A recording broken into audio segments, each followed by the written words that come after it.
and welcome back to another episode of Wuhan Weekly, a podcast that follows the trials and tribulations of 4 Scottish teachers in China.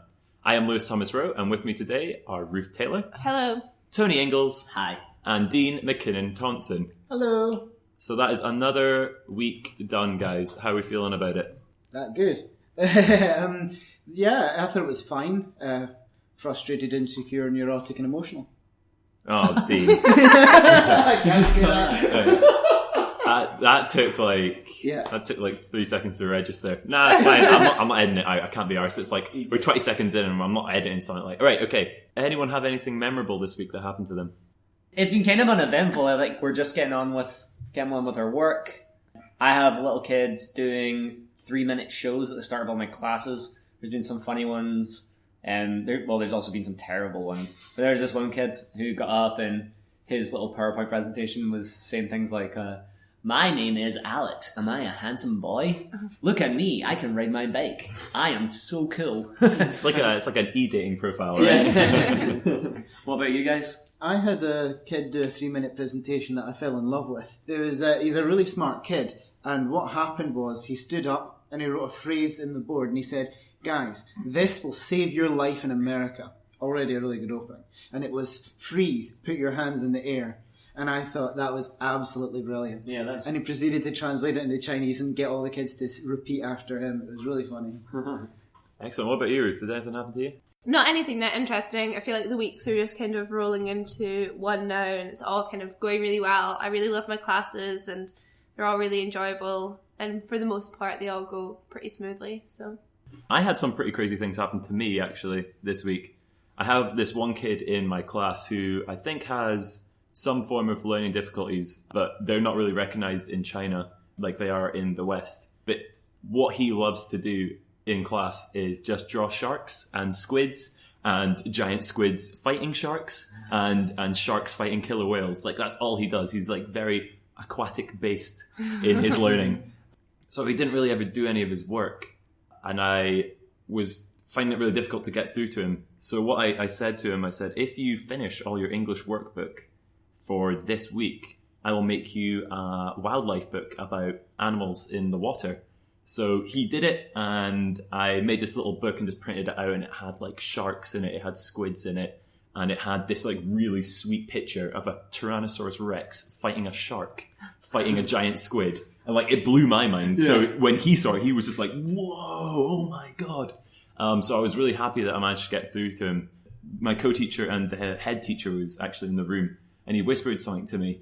And then I was like, sorry, Leo, I can't hear you. And went down to put my ear to his mouth so I could hear what he was saying, and he kissed me on the cheek. My icy heart just melted. So cute. So I had a really positive day then.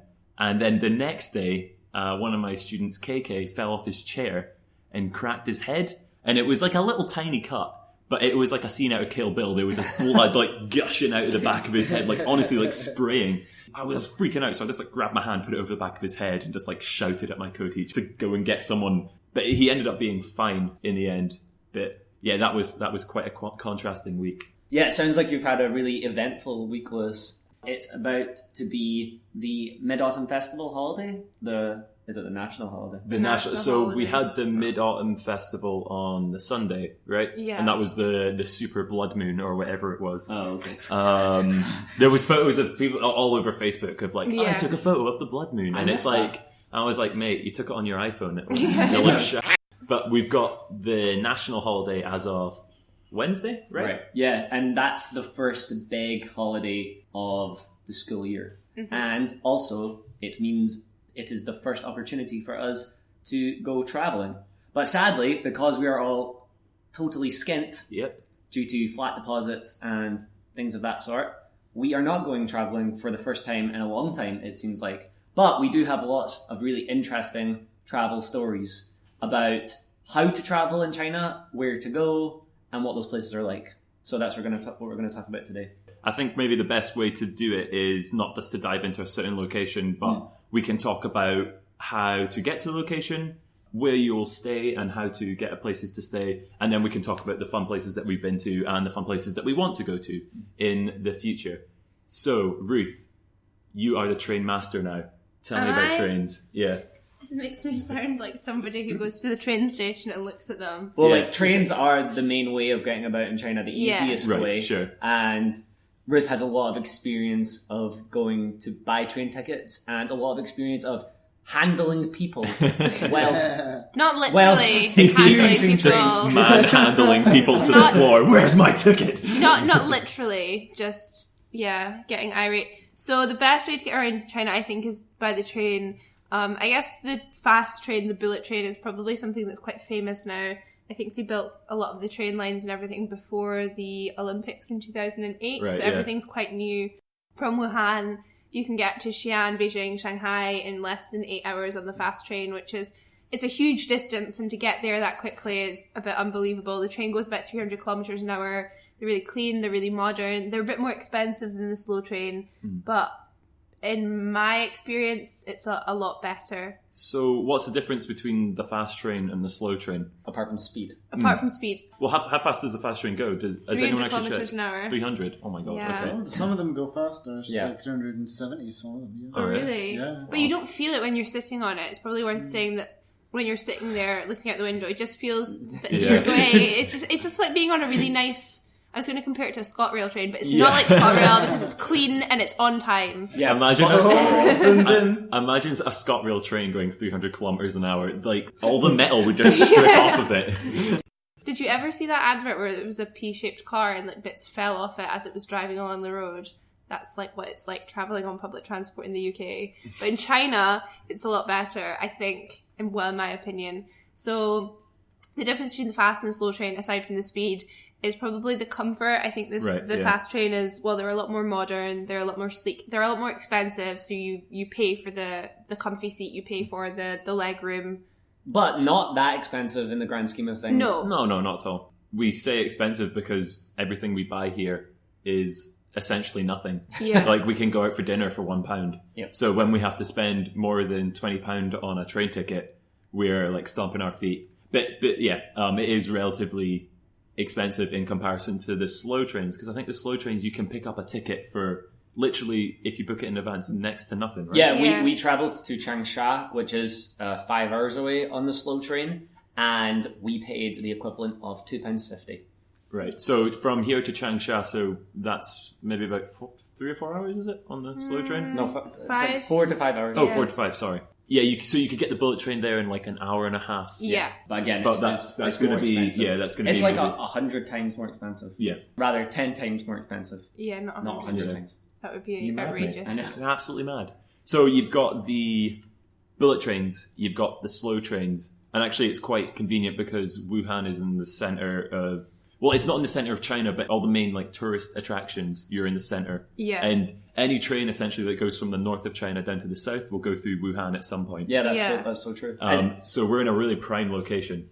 So when we went to Beijing, mate, we went on a sleeper train. So why don't you tell me a little bit about sleeper trains and what they're like? The sleeper trains are a great way to get about. The beds are comfortable. Things are clean. If you go in a group, I would recommend it, especially if you're going the whole length of China, because it may not sound like Wuhan to Beijing. It's fine, but it's like equivalent of going like London to, I don't know, Munich or something like that. It's most of the...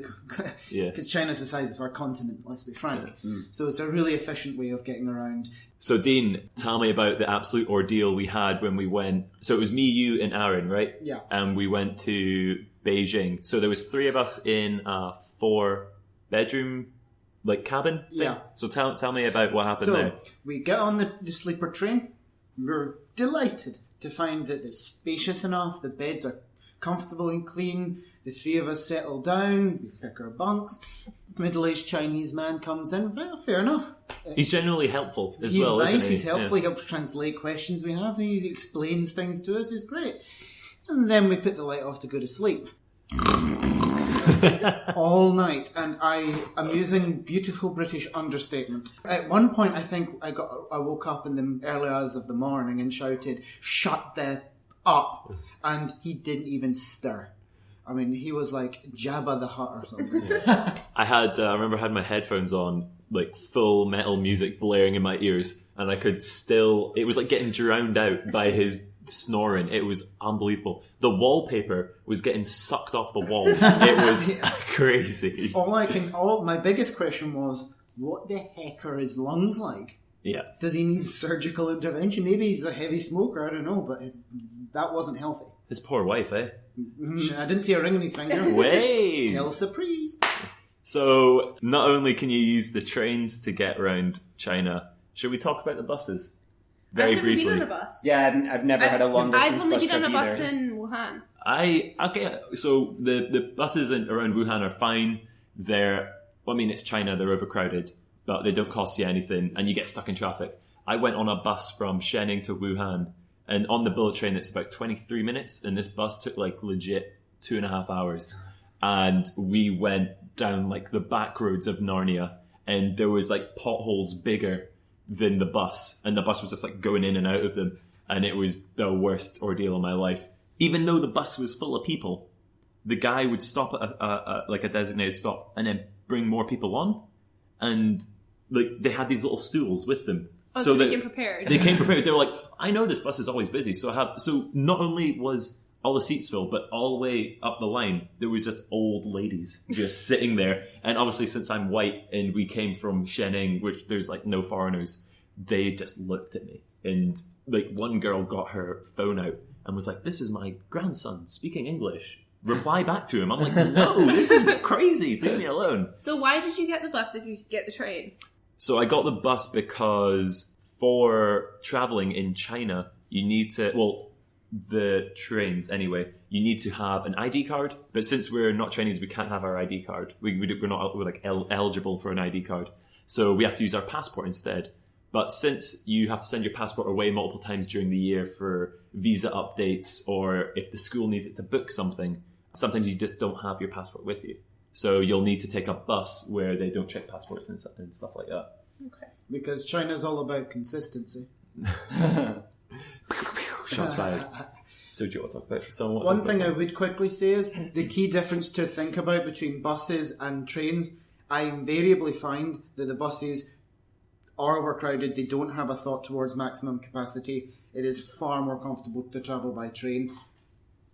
Unless you go for the cheapy slow train, the trains that have been running for 40 years to carry out your travels, because when you're in there, they will fire everyone and their granny in one little section of the train. Yeah. In fact, on our last trip on the cheap slow train to Changsha, there was a huge queue of people, 2 people wide, in the aisle for the first hour of the journey. People are sitting on top of each other. People are sitting in the wrong seat. People are sitting in the bag storage area. It's crazy. It's an absolute shit show. Do you know why people were queuing that whole time? Because they didn't have tickets. No, because they were going to the toilet. Because everybody goes to the toilet at the start of the journey because the toilets get so disgusting that they all go at the beginning and then don't need to go again. That is why they're all sitting. Because I was looking at them all like, why are you standing? And that's why. That makes no sense to me because... Oh, it does. I mean, there's squat toilets and, there's spray. Well, yeah, it's a squat toilet on a moving platform. There is going to be poop and piss everywhere. Right? Yeah, wall to wall. I really enjoyed your hand action there, Dean. Thanks for that. So you can get the trains, you can get the buses, and you can also get the planes. So you can get internal flights. Have any of you guys taken an internal flight? No.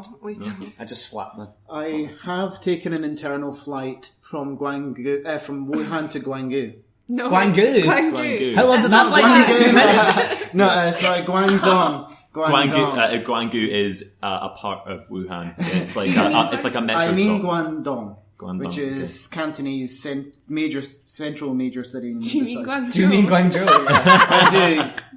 No, I mean Guangdong. No, Guangdong? No, Guangdong's like the province. Guangzhou is the city. Yeah, it's I wanted to Guangzhou. say it was Guangzhou then. Yeah. Well, Even though Dean is sitting with his back to a map of China, his geography is not so good. It's been a very long 2 days.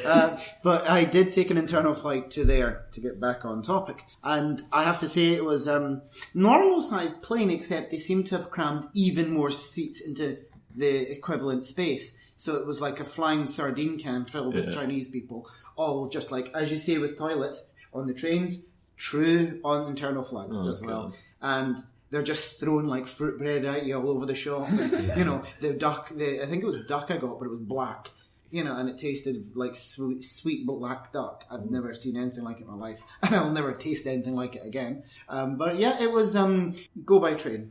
Yeah, pretty much go by train. Lewis, you've had the worst experience with internal flights? Yeah, so every time I've come into China or I've left, I've always taken an internal flight first.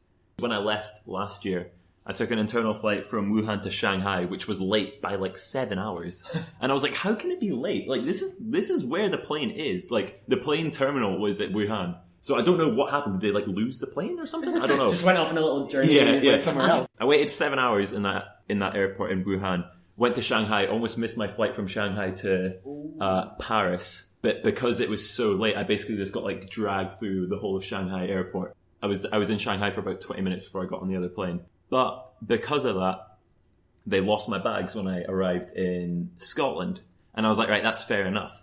But when I came back this year, I think I mentioned in the first podcast actually, I also lost my luggage on internal flight. So I got to, I can't remember what it was, Xiamen it was Shanghai again actually. I got to Shanghai and my bag was fine. And I asked like 4 or 5 different people, do I need to pick my bag up and put it on the flight to Wuhan? They're like, no, don't be silly, it's fine. And I get to Wuhan and, as I said before, lost my bag. So if you were going on an internal flight for your holiday, I would recommend that you don't put luggage under the hall. It happened to our friends as well who came for the Spring Festival, Chinese New Year holiday. They arrived, their bags didn't. It was a nightmare. And because none of us speak Chinese and nothing's open, our friend Michael had to phone, and it was like something out of a comedy. He was shouting down the phone at this poor Chinese lady who could barely speak English. Do you have my bag? It was so awful. That's the key thing to remember about travelling in any means of transport.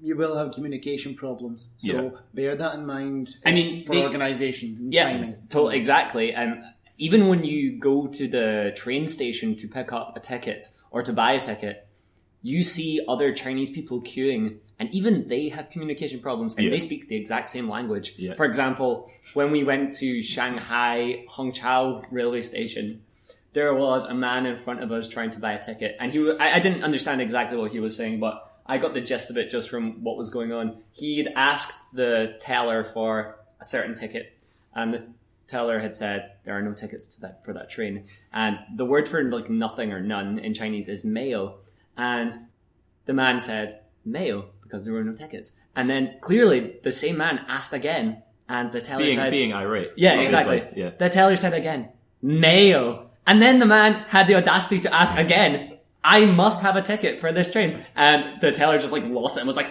mayo, mayo piao. And he just like shouted at the guy. It was really funny. And that's indicative of many problems that we've had at the train stations across China. So the way the ticket system works in China is you can only book, I think it's like 2 months in advance for the tickets. You can go through special agents who like buy tickets for you as soon as they come out. So you can book tickets like 6 months in advance, but obviously you need to pay the agent a fee. But you'll find at certain times like the Spring Festival, which is Chinese New Year, and especially National Day, which is the holiday that's coming up, it is, unless you book 2 months in advance, it's almost impossible to get a train ticket to any of these locations. Right. If you go online right now, you won't be able to get tickets to all of the major places and even most of the lesser known places. Even in the summer, we found it really difficult to get tickets from Nanjing to Wuhan or Wuhan to Changshan. That's not a great distance, and I doubt it's a place that many people are going to. It's not, Beijing or Shanghai. It's not a big holiday destination for most people in China, I assume. So even that was kind of hard just on random days in the summer. Well, the key thing to remember is if you come to China and you're travelling in China on one of Chinese national holidays, the whole of China is travelling. Yeah. So 1.4 billion people live here. At least half of them are travelling about China on internal holidays. It is a cluster. We've talked a little bit about getting train tickets in China, and during the holidays it can be an absolute nightmare. But once you get to your destination on your train or your bus or your plane, you obviously need to find somewhere to sleep. So China has quite a lot of hostels on Hostel World, so that's where we did most of our booking last year. But what did you guys think of the hostels? Did you guys stay in any hotels this time when you went travelling in summer? No. Because Hostel World, free advertising here for Hostel World. Retweet us. It's really easy to use, and all the hostels are well priced, and they are so numerous that you are always going to get one. So as travelers, young travelers, we are looking to save money, so it makes sense to go for a hostel. I think as well, when you're booking a hotel in China, I think it's hard because you don't really know what you're going to get and you can't see pictures, but Hostel World has all the reviews and everything, so you can read what everyone's seen before and what it's like, and it's all rated all the hostels have different ratings, so it does make it all a lot easier when you are looking for somewhere to stay. Again, though, when you are booking the hostels, you do have to prepare in advance, or you will get something, but you might not get something that you definitely want. So, for example, me and Dean and Aaron, and actually Aaron's girlfriend, Karina, when we went to Hong Kong, you guys unfortunately missed this wonderful stay. We stayed in a place called Chungking Mansions in Kowloon, and honestly, it is the worst place I've ever stayed in my life. It was a case of the good, the bad, and the criminally ugly. We're there. I remember trying to check in. You remember trying to check in? Aye. Yeah. And the guy had he was having breathing difficulties or a terminal illness, trying to read a register and sign us in. It took half an hour for us to write our name in a book. So we had just come from Shanghai. So when you go into Hong Kong, you have to go... we came from Shanghai anyway, and we took a slow train that took 12 hours. Mistake. And first of all, the train was full of screaming children. And obviously, I'm a teacher. I don't want to be anywhere near screaming children when it's my holiday. Luckily, I had bought these noise-cancelling headphones, so the most of it I didn't hear. But everybody else was raging. So when you get into Hong Kong, you need to go to a place called Shenzhen, which is on the Chinese side of the border. So you go from Shenzhen, then you go through immigration, which is just like immigration at an airport. And then you go into Hong Kong, then you take the metro from the North Territory in Hong Kong all the way down to the city. And that takes, how long did it take last time? An hour. So we had the 12 hours Shanghai train, an hour getting across the border, then an hour on the metro. So when we meet this guy, Captain Slow, who he's first of all, having problems breathing. He shouldn't be working, he should be in hospital. This is the receptionist. This is the receptionist at the hostel. And on top of that, I'm pretty sure he couldn't read because, Karina had to point at our names 4 or 5 times, and then he lost track of where they were. We finally got in, and what was the actual hostel like, Dean? Imagine your worst nightmare. Add in a bit of Salvador Dali, and you're not even close, boys and girls. We walked in, we saw the biggest cockroach. This thing could have clawed my foot off. Yeah, and just sitting there chilling in what constituted a bathroom. Yeah. More like a boxed wet room. Yeah. And the beds were basically on top of each other. Yeah. I've heard and it was so dirty. Yeah. I've heard in the time since you went there that Chungking Mansions are actually pretty notorious. They are notorious. Apparently, the locals call that specific area, just the area that encompasses, thank you, words. The area that encompasses Chungking Mansions as STD. So, you can understand why, because the rooms are tiny, they're filthy, miscellaneous stains on everything. And don't forget you get the rats. Yeah. So delicious rats. Yeah, we got in. We were all raging. I opened the door and just laughed because me and Dean were sharing a room, and I was like, there's legit 1.5 beds here. There was one bed, and then they just saw another bed in half to stick it in, and it was just so small. Yeah, it was so small, and then the toilet was just stuck on at the end. So we're like, great, we'll go get some food. Elevator wasn't working. Or there was people. One elevator for 600. Yeah, it was a 30-floor building. So we were like, right, we'll walk down.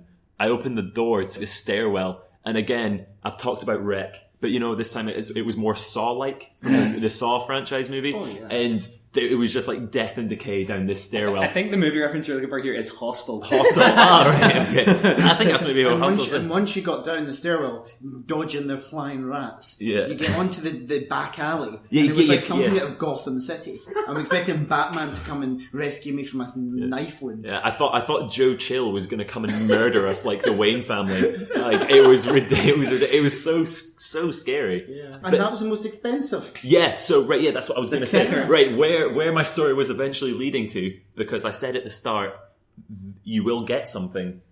since it was the new year, this was like the last hostel that had places. And it was really expensive. We did manage to find somewhere, but if we had booked like a couple of months in advance, we would have got somewhere for the same amount of money, but a lot better. Mm-hmm. I don't know, sadly, unfortunately, probably fortunately actually, we haven't had a hostel experience quite like that. Why did you say sadly? I don't want to stay in a hostel. Well, I want to have that story. Chunking mansions, I want to have that story to tell. But all the hostels we stayed in have been at least passable. The only place where we struggled to find a really good hostel is Shanghai. But they've all been livable. They've all been tolerable. We've been to Shanghai 3 times since we came to China. The first time we came, it was okay. It was pretty near the Bund. Oh, that's the one we were at. Yeah. It wasn't that nice. But it was kind of noisy. But the noise was because people we knew who were staying in the hostel were making the noise. So it's really hard to complain about noise when it's people that you know that you're actually bitching about. Bloody foreigners, mate. And then the second time we went, we stayed at a hostel, name and shame, Mingtown Youth Hostel, and their Wi-Fi didn't work.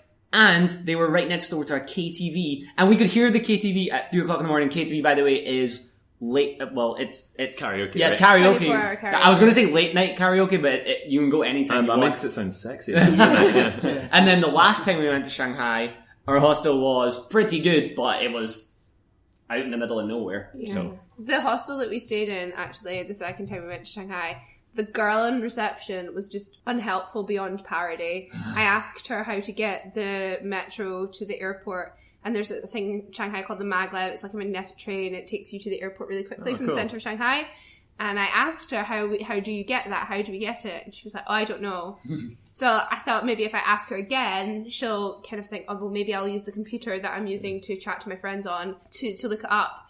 And she was like, yeah, I don't know. Okay. Okay, bye. Yeah. See ya. We had a good experience of a hostel in Beijing, of course. Yeah, did you guys? we've all stayed there. Okay, so actually, let's shout them out. If you guys ever go to Beijing, Hostel 365, is that right? 365 in? 365 in? Yes. Yeah. Hostel 365 in or 365 in? 365 in. Okay, 365 in is probably the best hostel I've ever stayed at. It's super close to Forbidden City, beside Tiananmen Square, beside, was it the one below the Temple of Heavenly Light or something like that? The gardens? Yeah, it's near all the main central Beijing attractions. You're right in the middle of Old Town. The staff, really friendly. It's got a bar and dine area at the front, which is like really rustic and quite cool. It looks like a Helen's, Yeah. which isn't a bad thing. Helen's is a chain of Chinese pubs. I always think it's like very shipwrecked. It's like all wooden benches and all that kind of stuff, which is great. You know, it was somewhere that after a long day of traveling, essentially since we were getting up at 7, getting back at 7, you can stay there, have some food, chill out, get to talk to some of the people who are also traveling, which was really good. Especially since that was on the same holiday that I went to Chungking Mansions. The comparison for the hostels was like night and day. I don't know, have you guys got anything to add about hostel? Bloody 365 in, right? Yeah. Well, I mean, I would just say 365 in was great. The staff were really helpful, and they organised our trip to the Great Wall of China, which was cheap and really good. We went to an unrestored part of the wall, which I think we'll talk about later maybe, and it was really great, and that was all through the hostel. But you said that was probably your favourite hostel you stayed in? Yeah, I think so, yeah. I would say my favourite hostel, but I think I speak for both Ruth and I, was when we went to Xi'an. We stayed in a place called Hangtang House. It was like a 3-star hotel. It wasn't like a hostel. Downstairs, you had the hostel atmosphere, bar and like cafe restaurant. Yeah.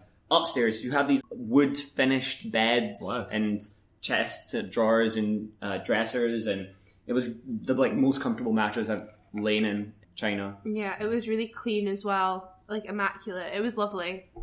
Yeah. And also shout out to Mingtown Hostel in Suzhou, not the one in Shanghai, the one in Suzhou. Suzhou is like a canal town about half an hour away from Shanghai.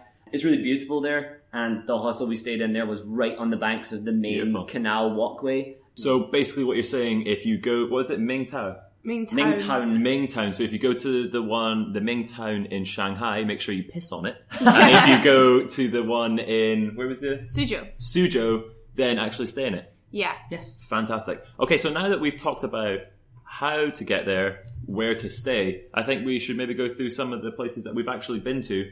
Okay, so we have all been to Beijing. and it was fantastic. So, 5 Dean, stars. 5 stars. 5 stars. There we go. Next city then. Tony's already rated it. Yeah. Don't forget Beijing. Yeah. So, Dean, do you want to tell me a little bit about your experience in Beijing? Favourite bit about Beijing probably would have been going into the Forbidden City. I remember seeing one of the emperor's rooms with a throne and everything. Oh, yeah. And he'd carved messages into wooden blocks that he just hung from the ceiling. And it was still there. And one of them had said something along the lines of, "I'm so bored and it's raining. I have nothing to do." And things like that. And it was really, I thought that was really funny and interesting. The kind of a unique insight into historical figures like that you just wouldn't read about, the sarcasm and the humour. That's I like like before the age of ripping it, right? Yeah, it's like- What did you do before that? Just Yeah. carbon blocks, mate. Yeah, it was really funny. Other thing I liked about Beijing, the Great Wall. I made a bit of a boo-boo, and I was drinking in the hostel the night before until about 3 a.m. The morning after, I'm going to the Great Wall, and We got a bus there, did we? We got the bus there, and there was a bus ride, mini bus from hell. But the good people of the hostel arranged it for us, which is absolutely fantastic, and it was a real good cheap deal. Sorry, do you mind if I just jump in? Like, the funniest thing of the whole... So we were travelling for like 3 weeks together, me, you, Aaron and Karina. The funniest thing of the whole trip. So in the morning, for the bus ride, they gave you this like loaf of bread. that Yes, had raisins in it. breakfast is included, and it was Yeah. a loaf of bread and a a loaf bottle of water. a loaf of bread and a bottle of water. There was 4 or 5 of us because one of the other foreigners came with us, and none of them wanted the stuff. So Dean, what he did, like, because he was really, really sleepy and hungover, so he cracked his chair all the way back, and he was lying down with his like arms across his chest, like some sort of corpse. So I just started piling all of this stuff on top of him, and then like an hour later, he wakes up in a fit of rage, just start throwing sweet bread about the minibus. It's hilarious. Sorry, man. So you were saying, right? We had the minibus. We had the minibus. I fell asleep on it with my hangover, woke up covered in bread, chucked it about the Had a little tantrum, mate. Had a mini little temper tantrum. We got to the Great Wall. I'd assumed that the Great Wall, it will be a wall, it'll be flat, and I can, maybe some stairs, it'll be fine. How bad can it be? Well, it was the non-touristy part. It had some of it in disrepair, so it's like vertical climbs over rubble and things like that. It was really good. Only people there. Just the 4 of us and this old Mongolian tour guide / item seller.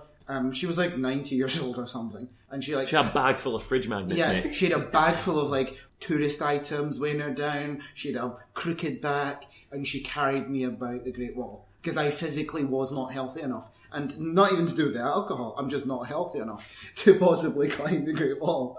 I have a question. Yeah. Did you buy a fridge magnet from her after she I carried did you? buy a T-shirt for You got absolutely mugged, mate. Yeah. She saw you from a mile away. My t-shirt. I bought a T-shirt for like 40 kwai or something, which is like, absolute appalling price.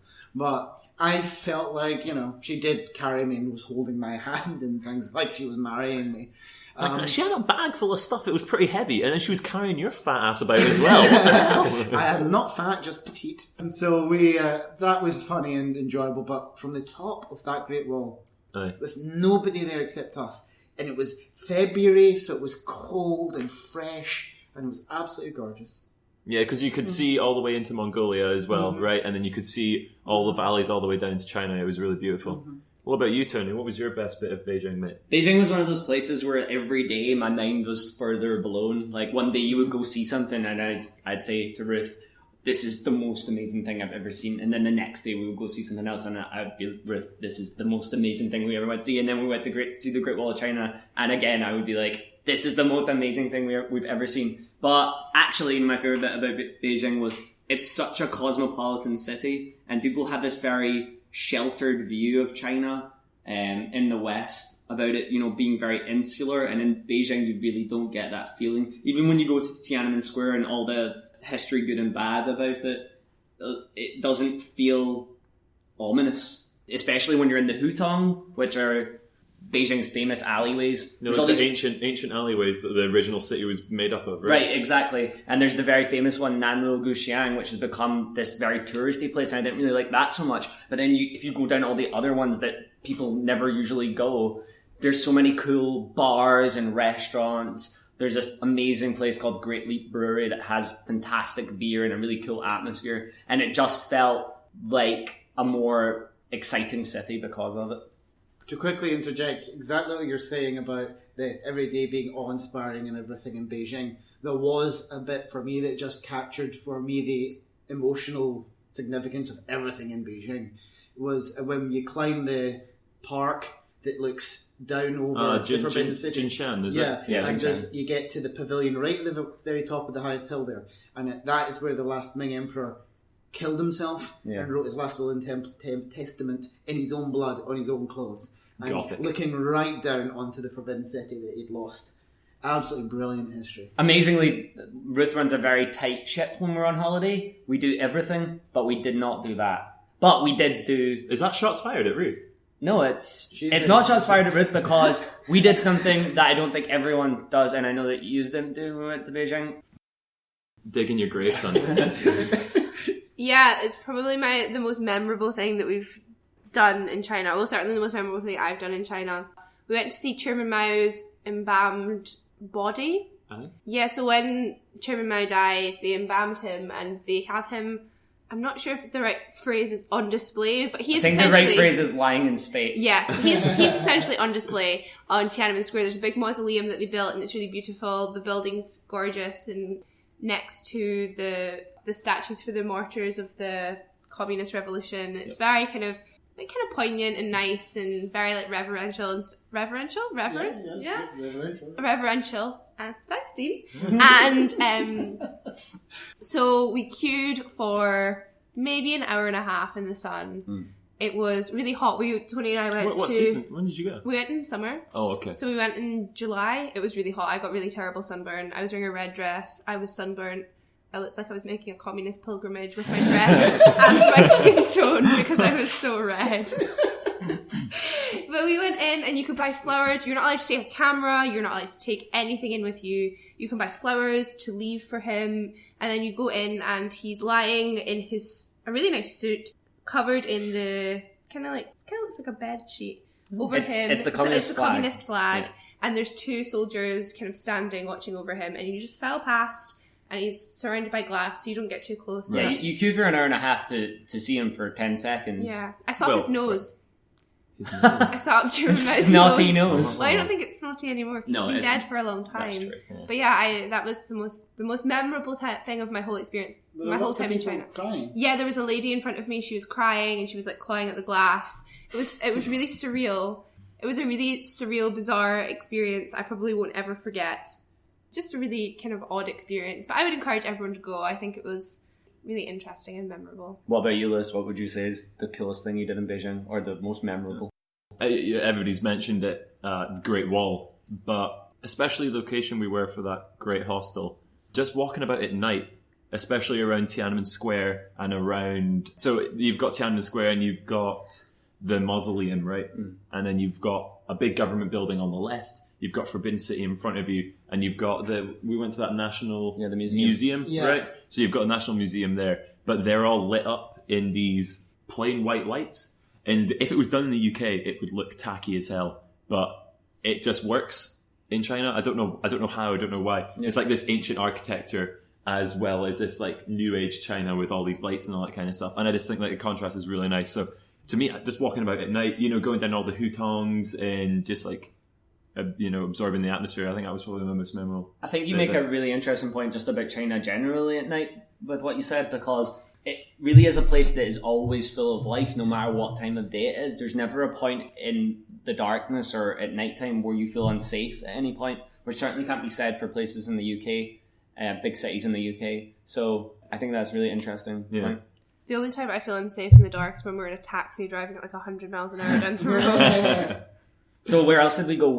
I've all been to Shanghai.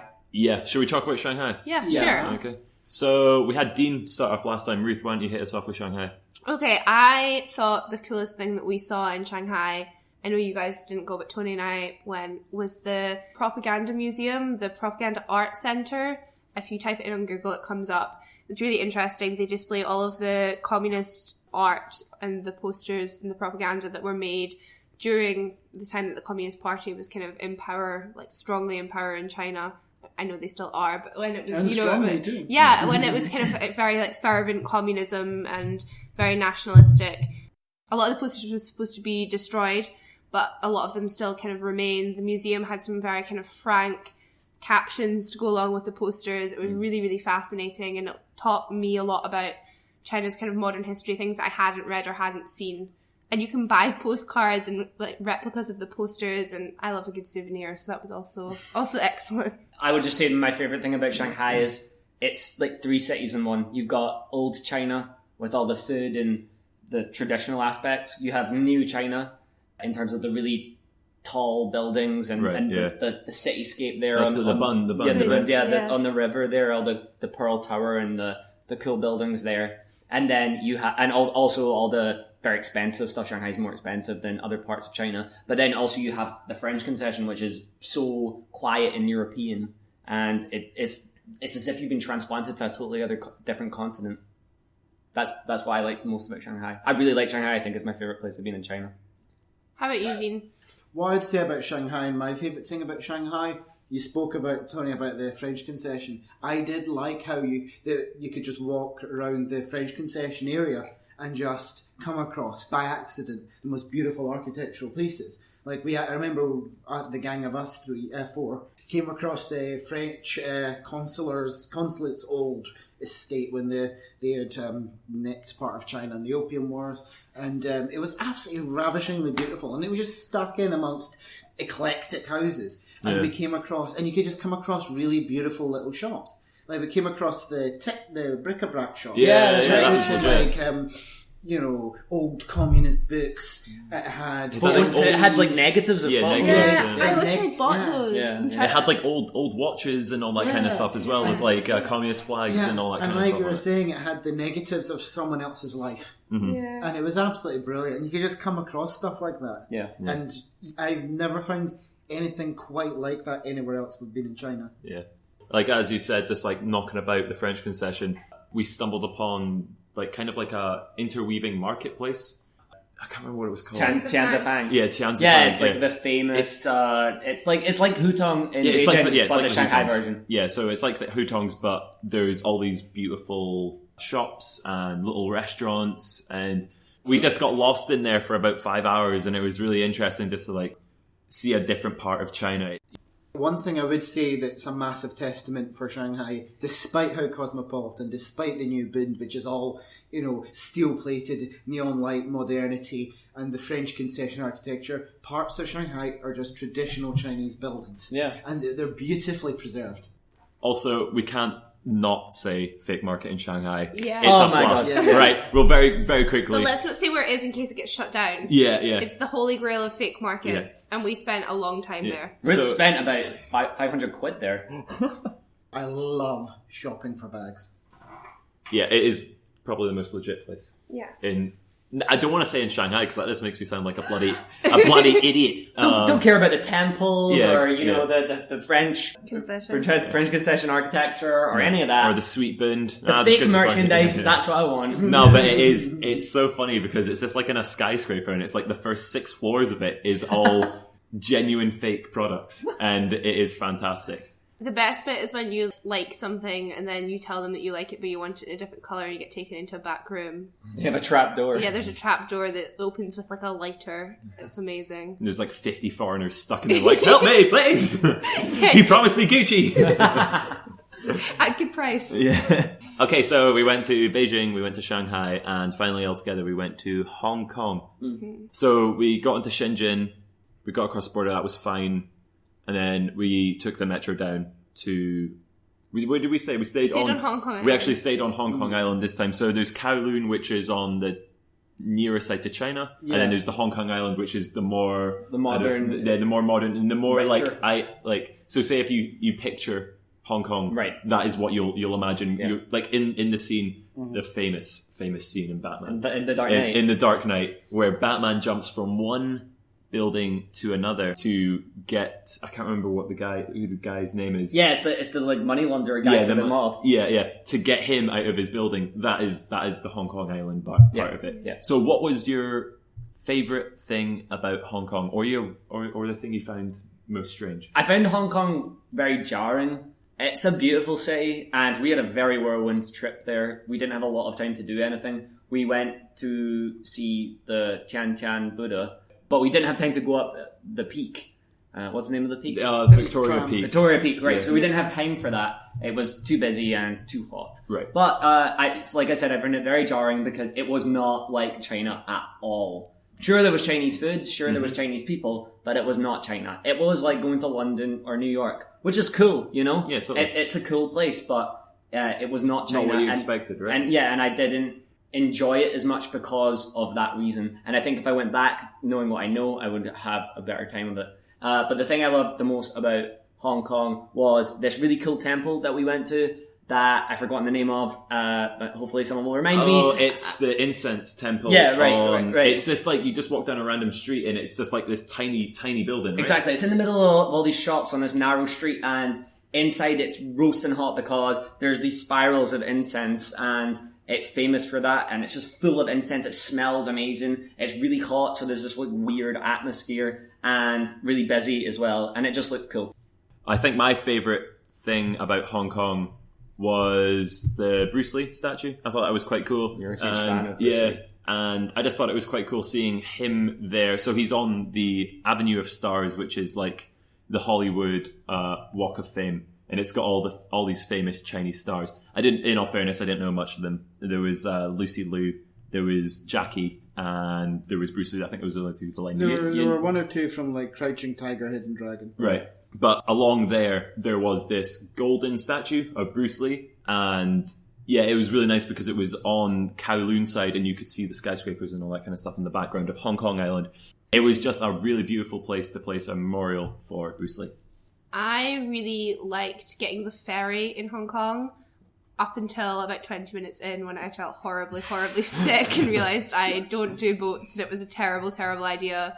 But it was really nice. Was that the just the Star Ferry to get across, or the big tour one? We went on the tour one, Oh, yeah. and it went on for much longer than I was anticipating. But it was really nice. We got to see kind of all of the harbour and across, and there was a storm coming in on the headland that we got to see. It was really beautiful. I also really enjoyed the massive availability of dairy products and peanut butter M&Ms in Hong Kong, because you can't get milk in China. Well, you can't get proper milk in China. You can't get peanut butter M&Ms. And what else did we eat that you can't get here? Subway. I agree with you, Tony. I struggled to get into Hong Kong the first time I'd went there. Only way I could describe it is I had reverse culture shock.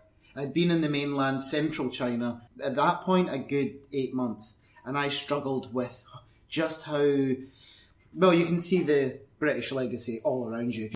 I struggled to get my head into the space. That said, I did enjoy the temple. The incense temple. No, the big Buddha one. Oh, the big man Tiantan Buddha. Buddha. This huge Buddha on Lantau Island. And that was gorgeous. And it was a functioning temple. So you respected parts you couldn't go into. And it was just really pleasant. And it was isolated. And the drive up there on the bus allowed you to see crystalline beaches. You know, the houses of clearly the elite. It was very beautiful. One other thing I did like about Hong Kong was the Chinese guys. I was on a night out once with one of Ruth's friends. There was a charming Chinese guy who was just like muscles and pale skin, and he was absolutely gorgeous. Charming muscles, surely not. and I had a good wee tonsil wrestle with him. Oh yeah? Oh yeah. Absolutely smash it. By the way, Tonsil wrestle, come on. yeah. A wee bit smash and grab. Oh, Demo. Demo. Sounds like I'm hearing my granddad. Your granddad talks like that. Someone he's been winching. I didn't use the word winch. I was just saying wee tonsil tickle. Yeah. Oh, man. You get his number? No. But I did, Mate, convert, come on. What happened that night? Did you go home with him, or did you get lost? Did you get lost in Hong Kong and then we found you in the hostel where you'd been the whole time? Yeah, I suppose I had to have a confession about that. I did get lost for like, what was it, a couple of hours or something? It was like... An hour? 2 hours? Well, basically, I won't go into detail, but you went home earlier. I arrived at the room, and you were nowhere to be seen. I'm like, we've lost Dean. I go and knock on Ruth and Tony's door, and I'm like, Dean is not here. He is like mission in action. And I just remember being like, what do you mean Dean's not here? Yeah. Missing in action is exactly right. No. So, no. Missing in action is not correct. He was lost. I went to try and find him. I had a look around to like the subway station where I thought you might have been dropped off. inadvertently I ended up at KFC and had no, not KFC, Macca's, and I had an ice cream. And I was like, I need to think about this. Where would Dean, if I was Dean, where would I be? And then I come back to the hostel like an hour later after looking around for him, and you guys are outside. No Dean, Mayo. So we went upstairs just to double check he wasn't in the room. And where's Dean's wee little puss? Just peeking his head above the covers saying, I've been here the whole time, what are you talking about? And then, yeah, it was an absolute nightmare. So Dean, what actually happened? Where were you? What happened was I did have a tonsil tickle with that guy for I don't know how long, and then I was dropped off, but it was the block beside ours. And I just got confused and I kept walking around in a circle around the You say wrong the block beside us, you were across the road, right? Yeah. Yeah. And I just kept walking in a circle around the wrong block for like an hour. Like a madman. Yeah. Were your shoes like hobo shoes by the end of it because you'd walked so far? Yeah. It's probably worth pointing out as well that this is like 4 o'clock in the morning. We Yeah. don't know Hong Kong. We've been out with my good friend Jess, who I probably should say hello Hi, to. Jess. And point out that she was one of the best things about Hong Kong when we visited. But yeah, Dean was lost for a long time. The buildings all just look the same. So we've been to Beijing, Shanghai, Hong Kong. That's all the places we've been to, either together or at certain points. But there are other places that we've not all been to that certain ones of us have. So, for example, Ruth and I went to Wudangshan, which is a mountain in Hubei province, which is where Wuhan is. And it is a sacred Taoist mountain, and it is one of the most beautiful places I've ever been. It just so happened that it snowed the night before we went, and it made it look like... Actually, this is another Christopher Nolan Batman series reference. Oh, yeah? It made it look like the scene where Bruce Wayne is training in like the Tibetan mountains. Oh, that's a good bit, It was so Yeah. beautiful. What about you guys? You been to other cool places? I went to Yicheng, a famous spot on the Yangtze River, and it's very close to Three Gorges Dam. I went to the dam, but I didn't see it in that much detail. But I also went on this kind of like river cruise. So we went on the river on a boat, and then we got off on this stream that joins the Yangtze River. And you go on this like tour up the stream, and it's all this beautiful scenery, and the water is very clear, and the trees are beautiful. And they taught you about traditional Chinese weddings and how, you know, back in the day, how it used to happen. There used to be this like love guru who would set people up. It was all very strange, and they put a little display on. So you'd be walking up the river, and then there would just be like a stage, and you would sit down at the stage and they'd do like a little skit, and then you'd walk up the river and then there'd be a stage and you'd do a skit and all that kind of stuff. It was just really, really peaceful, really beautiful, something that I thought I would never see in China. What about you, Ruth? Have you been anywhere spectacular? I really enjoyed Xi'an. Tony and I went there in July, and it was really lovely. I'd been before about 6 years ago when I was in high school. All right, yeah. And I'd always really wanted to go back. I think it was the place that kind of stuck with me the most, and the place that I enjoyed the most. We went to see the Terracotta Warriors, which was really amazing, just a really impressive, awe-inspiring sight. The emperor who kind of commissioned the building of the Terracotta Warriors ate mercury in a quest for immortality and longevity, and ended up poisoning himself, going insane. And that's dying why too early. dying too young, and that's why he built the Terracotta Warriors.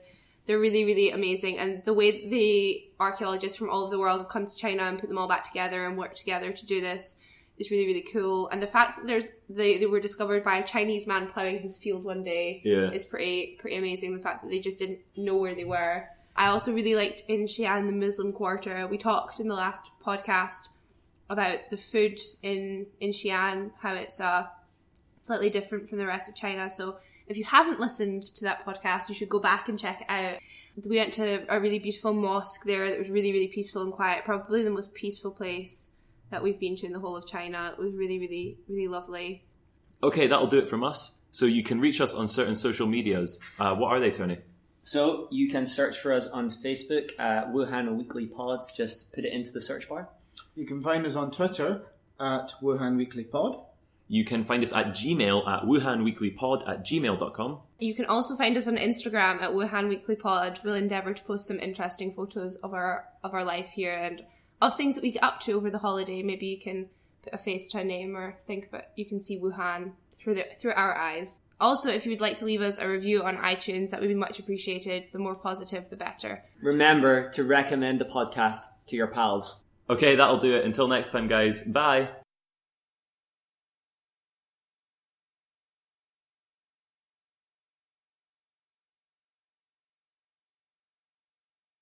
Do you sniff your feet there? It's stinking.